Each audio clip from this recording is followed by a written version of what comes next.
main character, who is Scout, the young girl, and we can tell that in the filmmaking because we stay with her, we have these close shots, we're always looking at her expressions as she looks at things.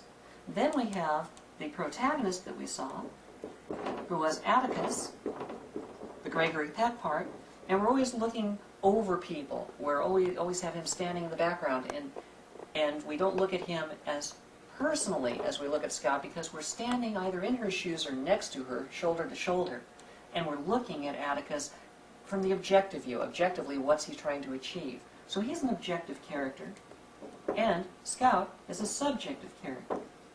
Then we looked at another objective character. We looked at the antagonist, which was Bob Ewell, E-W-E-L-L, and we saw in the scene that he had with Atticus that they were diametrically opposed in regard to the logistics of the plot. That's what defines them as protagonist and antagonist. Protagonist for it, antagonist against it, and the two of them diametrically opposed. And we also noticed that when we had that interchange between them, we sort of looked at it from the side, we looked at it from medium shots. The filmmakers were distancing us a little bit because they're objective characters. So filmically, in this case, and the same holds true for novels, you want to distance yourself a little bit and look at the characters by function when they're objective characters.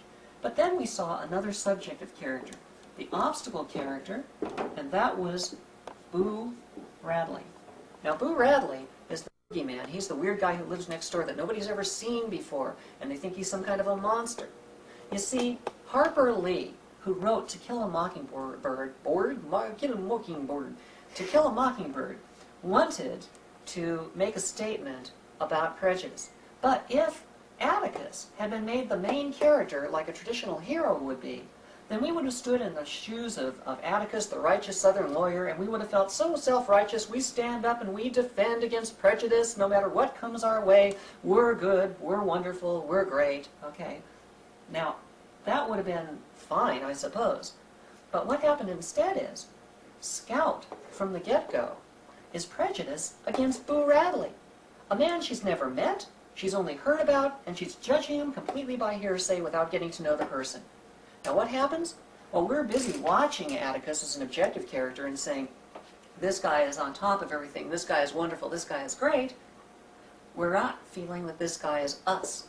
Instead, we identify with Scout and get suckered into being prejudiced against Boo, even while we're saying, oh, Atticus is wonderful, we're not prejudiced. And the message of To Kill a Mockingbird comes down to the fact that any of us can be prejudiced, not because we're stupid, not because we're mean-hearted or mean-spirited, but simply because we all tend to listen to hearsay and to judge things on the basis of what we expect, not what we have actually found out by personal experience. And so the statement is much stronger by separating the main character and the obstacle character from the protagonist and the antagonist, so we do not have a standard hero and villain.